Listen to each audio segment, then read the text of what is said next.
रही हूँ कि अगर इतने ही बड़े मर्द हो, इतने ही बड़े 30 मार खा मर्द हो तुम मुल्ला, तो बाहर आओ, खुद आओ ना सड़क पे। खुद जाते हो सऊदी अरब ऐश कर करके आते हो, पैसा लेकर आते हो उनसे मुसलमानों के नाम पर। मुसलमानों को पढ़ाई के लिए कुछ नहीं देते हो, मुसलमानों को आगे बढ़ने के लिए कुछ नहीं देते हो। मुसलमान की औरत के पास बेवा हैं औरतें, विधवा, विडो, उनको कोई कुछ चीज नहीं देते हो आप, और बातें बनाते हो खाली उनके लिए। सारा माल इनकी अंटियों में है। जितने ये पेट मोटे करके टोपी लगाई, दाढ़ी बढ़ाई, बन गए मुल्ला, आ गए मुसलमानों के हितैषी बन बन के। किसी भी मंदिर पर अगर मस्जिद कब्जा करके बनाई गई होगी तो वहां पर इस्लाम धर्म के हिसाब से मस्जिद मानी नहीं जाएगी। और आप जितने भी पुरानी चीजें उठाकर देखेंगे, जो मुगल आक्रांताज आए उन्होंने क्या किया, उन्होंने हमारे मंदिरों को ध्वस्त किया, उन पर मस्जिदों का निर्माण किया। तो अब अगर हम कह रहे हैं कि मथुरा काशी बाकी है, तो हम तो अपनी मंदिर की ही बात कर रहे हैं ना। हमें आपकी मस्जिद से कोई प्रॉब्लम नहीं है, मैं भी तो मुस्लिम ही हूँ ना। अरे मैं भी तो शबनम खान मुसलमान हूँ। लेकिन तो तकलीफ बहुत लोगों को हो जाती है ना, आप जब ऐसा बयान देती हैं। नहीं, तकलीफ इसलिए होती है, वो कहते हैं कि उस मस्जिद से तो हम मोटी मलाई खाते थे, मुसलमानों का कोई लेना देना नहीं था उससे। मुसलमान ना वहाँ नमाज पढ़ने जाता था। राम मंदिर केस भी क्यों हारे, वकील तो खड़े रहते थे ना आपके 50 वहाँ पर, एक सबूत नहीं दे पाए नमाज पढ़ने का। तो वो वकील जो लड़ रहा था केस, वो खुद नमाज पढ़ने नहीं गया कभी उधर, और मस्जिद की लड़ाई लड़ने की बातें करता था। इन्हें भ्रमित करना है मुसलमानों को, भ्रम में डालकर हिंदुओं से लड़वाना है, वैसी हो चाहे कांग्रेस हो चाहे सपा बसपा हो, और मुसलमानों का चेहरा दागदार करना है और खुद मलाई खा के राजनीति सेकनी है। तो मैं बोल रही हूँ मुस्लिम भाइयों को, इनके चक्कर में मत फंसिए, निकलिए इनके चंगुल से। चाहे वो मुस्लिम मुल्ला हो, चाहे ये पॉलिटिकल पार्टीज हो जिन्होंने बरसों बरस हमारा उल्लू बनाया है। आप सारी जिंदगी इन्हीं के जाल, मकड़ जाल में फंसे रहेंगे क्या? कभी इनके मकड़ जाल से बाहर नहीं आएंगे क्या? एक बार थोड़ा दिल बड़ा करके ऐसे मंदिर की तरफ देख लीजिए। मैं तो अभी दर्शन करके आई हूँ, मेरे साथ इतने अविस्मरणीय चीजें हुई हैं, मैं आपको बता नहीं सकती हूँ। भगवान श्री राम मेरे सर पर हाथ रखते हैं, ऐसा मुझे एहसास हुआ। अब वो जो भी आप माने उसे या ना माने, मैं तो खुद मतलब मैं आपके सामने प्रत्यक्ष खड़ी हूँ। जहाँ मुझे प्रॉब्लम आई, पवन नाम के व्यक्ति ने आके मेरी मदद की।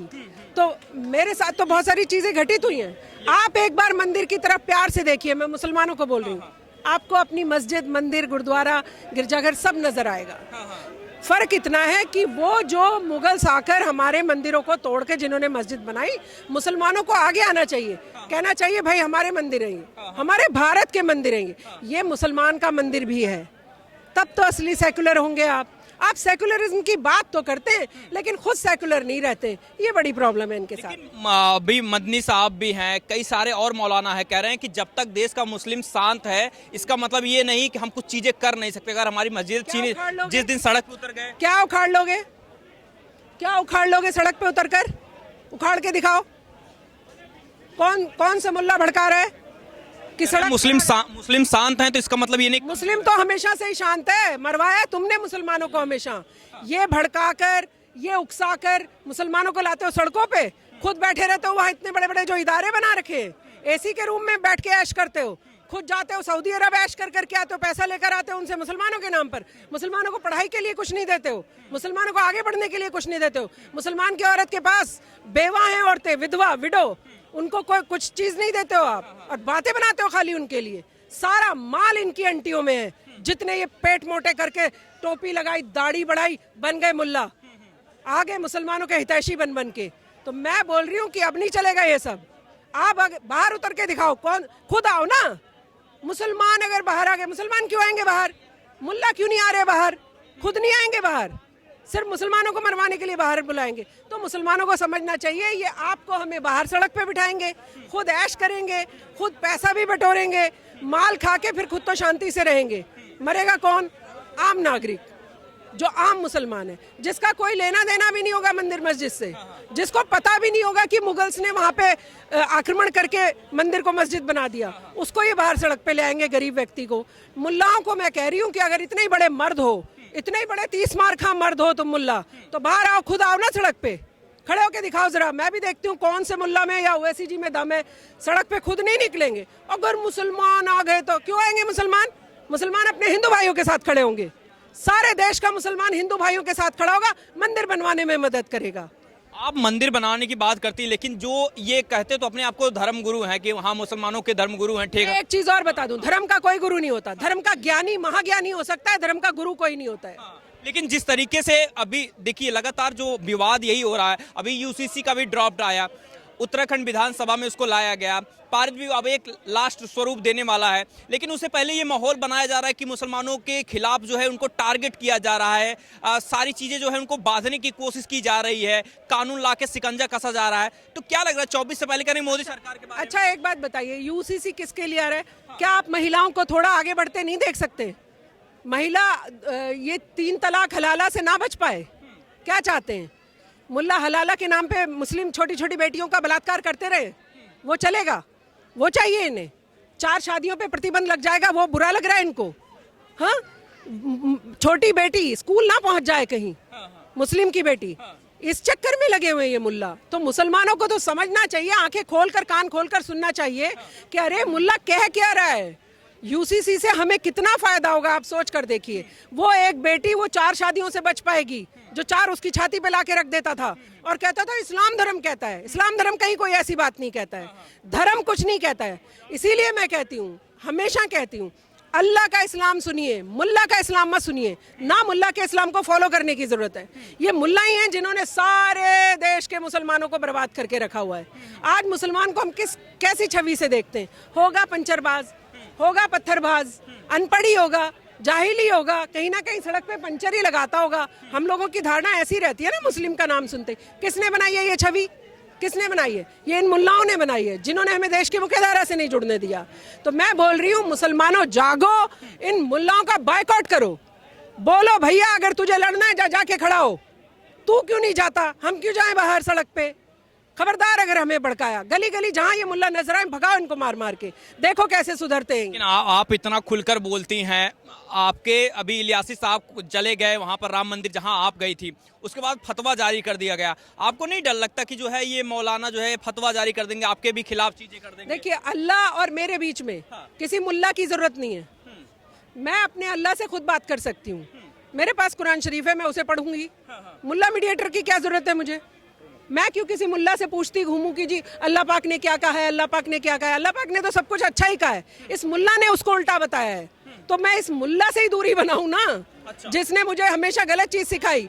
तो ये मुल्लाओं को दूर भगाओ। इसीलिए मैं कहती हूँ, जिस दिन इन मुल्लाओं की मुश्कें और कस दी जाएंगी और इनकी सारी दुकानों के शटर डाउन हो जाएंगे, ताले लगाओ बड़े बड़े इनकी दुकानों में। इन्होंने मुसलमानों की वोट बेच बेच कर पहले ऐश किए हैं सारी जिंदगी। आप बताइए, मुसलमान औरतें घूमती थी, 2 बच्चे हाथ में पकड़े और पति वहां सऊदी में बैठा कह रहा है मैंने तुझे छोड़ दिया है। उसके ऊपर कानूनी शिकंजा नहीं कसा जा सकता, क्योंकि इन्होंने मुल्ला जी ने कह दिया है कि जी अब इसके ऊपर कुछ कार्रवाई नहीं हो सकती, तलाक हो गया। कुरान शरीफ में तलाक लिखा नहीं है 3 तलाक, और इन्होंने कह दिया तो हो गया। तो उससे बचाया किसने भाई? एक बेटी गई कोर्ट में, माननीय प्रधानमंत्री नरेंद्र मोदी जी से पूछा गया सरकार से कि बताइए आप किसके साथ खड़े? उन्होंने सीना चौड़ा करके कहा मैं मुसलमान बेटियों के साथ खड़ा हूं। फिर भी मैं प्रधानमंत्री को सलाम ना करूं, फिर भी मैं नहीं कहूं कि थैंक यू मोदी जी। पहली बार मैंने मुस्लिम बहनों का नाम सुना, पहली बार मुसलमान औरतों पर चर्चा होते सुना मैंने। मुसलमान औरत के नाम पे तो चर्चा तक नहीं होती थी। भाई आप क्या बात कर रहे हैं? लेकिन तकलीफ तो ये मुल्ला ही सब पे काबिज रहते थे, राजनीति पे भी, घरों पे भी, आदमियों पे भी। 4 औरतें पकड़ लो, बच्चे 25 पैदा कर लो। किसने सिखाया? उस माँ का किया जिसके 10 बच्चे पैदा करेगी। उस माँ के पोषण शोषण के बारे में कभी सुना या सोचा? नहीं। किसी काजी के पास चली गई, नहीं कुरान शरीफ में तो नहीं लिखा, लेकिन तुम्हारा तलाक हो गया। क्यों हो गया भाई, जब मेरे कानून में ही नहीं लिखा है? तो मैं बोल रही हूँ, उन्होंने बरसों बरस हमारा शोषण किया है मुसलमानों का। मुसलमानों को जागरूक होकर इनको बाहर के रास्ते दिखाने चाहिए, इनकी दुकानें बंद करनी चाहिए मुल्लाओं की। लेकिन ये जो अभी राहुल गांधी जो है भारत जोड़ो न्याय यात्रा भी चला रहे हैं, उससे पहले ये कहा जा रहा है कि जो भारत जोड़ो यात्रा के दौरान न्याय दिलाने की बात हो रही है। तो प्रधान, आपका सवाल मैं इसलिए नहीं सुन रही हूँ, मैं ये बता रही हूँ आपको कि किस बात की न्याय यात्रा लेके चले भैया मेरे? किस बात की? देश में महिलाओं के साथ नौजवानों, सारी जिंदगी तो आपकी सत्ता रही है। आपने मुसलमानों को, शाहबानों को 100 रुपए गुजारा भत्ता नहीं लेने दिया। बातें करते हो न्याय की, यहाँ पर न्याय यात्रा चलाते हो। न्याय देना था तो राजीव गांधी जी ने सर्वोच्च न्यायालय में, देखिए सर्वोच्च न्यायालय ने शाहबानों को 100 रुपए गुजारा भत्ता दे दिया था। मुल्ला पहुंचे राजीव गांधी के पास, मुल्लाओं का वर्चस्व देखिए कितना था। इन्होंने सब कुछ मुल्लाओं को ही सौंप रखा था, मुस्लिम से कोई लेना देना नहीं था। पहली बार प्रधानमंत्री नरेंद्र मोदी जी मुसलमानों को पूछते हैं कि तुम भी रहते हो इस देश में, तुम भी हो इस देश में, और मुसलमान आदमियों को छोड़ो औरतों को भी पूछते हैं, मुसलमान औरतें हैं, वजूद है तुम औरतों का कुछ? आरोप तो ये लगाते हैं, कहते वजूद तक नहीं था भाई। इन्होंने सुप्रीम कोर्ट का जो न्याय था उस न्याय को पलटवा दिया संसद में ले जाके, और फिर बातें कर रहे हैं कि न्याय यात्रा निकालेंगे। किससे न्याय दिलाने चले हो वैसे बाय द वे? किससे न्याय दिलाने चले हो? तो कह रहे हैं सारी जिंदगी महिलाओं का शोषण करा आपने, सारी जिंदगी मुसलमानों को पढ़ने और बढ़ने नहीं दिया आपने, सारी जिंदगी राम मंदिर की चाबी रखी कांग्रेस ने अपनी जेब में, और न्याय दिलाने चले पता नहीं किस बात का। सारा शोषण करने के बाद अब न्याय भी खुद ही दिलाने चल पड़े। तो कह रहे हैं कि पूरे देश में इस समय जो है परेशान सब हो गए हैं, हिंदू मुस्लिम सारे लोग परेशान हो गए, इसलिए न्याय लोग, आप इतने सारे हर जाति के लोग खड़े हो, आप लोग क्या परेशान हो? सारे तो मुझे खुशहाल नजर आ रहे हैं। क्या परेशान है? मुस्लिम बहन बोल रही है, सिख भाई भी खड़े हैं, इधर दिखाओ भाई सिख भाई को, सिख भाई भी खड़े हैं, हिंदू भाई भी खड़े हैं, और भी सारी जातियों के भाई खड़े हैं। कौन परेशान दिख रहा है आपको? बताना। ये तो मेन जगह है जहाँ हर जाति धर्म का व्यक्ति खड़ा है। क्या दिक्कत है? सब लोग खुश हैं। ये सिर्फ उन लोगों के पेट में दर्द है जो मोटी मलाइयाँ खाते थे, चोरी बेईमानी करते थे, भ्रष्टाचार करते थे। उन सब की दुकानों पे जैसे जैसे मोदी जी ताला लगाते जा रहे हैं, वैसे वैसे सबके पेट में दर्द होती जा रही है। 2024 से पहले आपको लग रहा है कि जो जिस तरीके से मोदी जी हैट्रिक पे हैट्रिक मारे जा रहे हैं, सारे विपक्षी जो है अब टूटकर खुद जो है सामने आ रहे, गठबंधन तो पूरा खत्म एक तरीके से हो गया है, बोल्ड कर दिए हैं मोदी जी। क्या लग रहा है कि ईडी सीबीआई का भी जो कहा जा रहा है कि ईडी सीबीआई के जरिए तोड़ने की कोशिश कर रहे हैं प्रधानमंत्री मोदी, क्या इसमें सच्चाई है? देखिए, क्या मनमोहन सिंह जी के टाइम ये ईडी सीबीआई भेजते थे किसी किसी के घर? क्या ये इस्तेमाल करते थे? क्या सत्ता पक्ष इतना इस्तेमाल कर सकता है किसी का? जी नहीं। आप अपराधी नहीं है तो आपको डर किस बात का? मैं केजरीवाल की बात कर रही हूँ। केजरीवाल जी कह रहे हैं जी मैं तो बड़ा धुरंधर तोप हूँ, तो वो वाला बोरा, आपकी ईमानदारी वाला बोरा लेकर आ जाओ हमारे पास। सबूत है ना ईमानदारी के बोरे के। आपके पास शीला दीक्षित के खिलाफ वाला भी एक बोरा है, जेल भेज दूंगा सत्ता में आते ही। उन्हीं के साथ सरकार बना के बैठ गए थे। तो भैया ये जो कट्टर ईमानदार बनते हो, वो बोरा सबूतों का, ईमानदारी का, वो दे दो कोर्ट को। कौन रोक रहा है आपको? मैं आपसे सिर्फ सवाल ही तो पूछ सकती हूँ कि आपने ये काम किया है कि नहीं। आपने नहीं किया तो सबूत दे दो मुझे। आप ईडी के वो नहीं ले रहे हो, संविधान की बातें करने वाले हैं, ईडी के संबंध पे नहीं जा रहे हो। अब कोर्ट ने बुलाया, अब तो जाना पड़ेगा ना।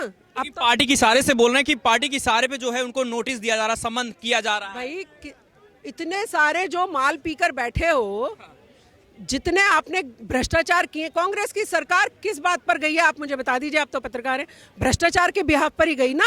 जनता ने देखा भैया ये तो हमारी बिल्डिंगें तक खा गए शहीदों की, भैया ये तो हमारा पानी तक पी जाते हैं, हमें पानी तक नहीं दे रहे हैं। तो जनता ने मार मार के भगाया इनको कि भ्रष्टाचारी हो आप, भ्रष्टाचारी नंबर 1 कांग्रेस पार्टी। तब इनको भगाया गया है, जनता समझी है, जागरूक हुई है, तब भगाया है इनको। तो वो भ्रष्टाचार जो कर रखे, भुगतान तो करना पड़ेगा ना भाई।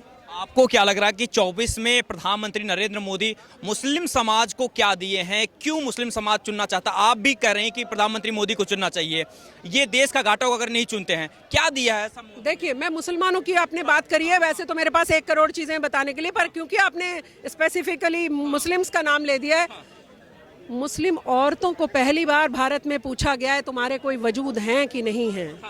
पहली बार मुस्लिम लड़की जय श्री राम लगाती हुई शबनम खान 700 किलोमीटर दिल्ली से अकेले पैदल अयोध्या तक यात्रा करके आ गई है। और एक मैं हूं वो दिल्ली से, एक कोई अपराधी नहीं मिला मुझे पूरे उत्तर प्रदेश में। मैं गांव गांव गई हूं। मैं दिल्ली से गाजियाबाद, गाजियाबाद से बुलंदशहर, बुलंदशहर से अनूपशहर, अनूपशहर से संभल, संभल से बबराला, बबराला से बैरपुर, अलागंज, अलापुर, जितने गांव थे, म्याऊं, जितने गांव पड़े, एक अपराधी नहीं मिला है मुझे। हर एक ने शबनम खान में प्रभु श्री राम को देखा है, हर एक ने। तो फिर आप बता रहे हैं कि कुछ हुआ ही नहीं है, वो यूपी तो बेकार। भाई हमसे पूछो ना, हम चल कर गए। 700 किलोमीटर की यात्रा यूं ही आसान नहीं थी। एक एक कोना कोना देखती गई हूँ और करोड़ों लोग मिले मुझे रास्ते में। तो विपक्षी फिर परेशान इतना क्यों है? क्या विपक्षी सत्ता के लिए परेशान है भाई। वो जो मोटी जेबें हुआ करती थी, लूट का माल खाया करते थे, वो नहीं मिल पा रहा है, आप समझिए। और जो चुरा चुके थे वो धीरे धीरे खत्म होता जाएगा।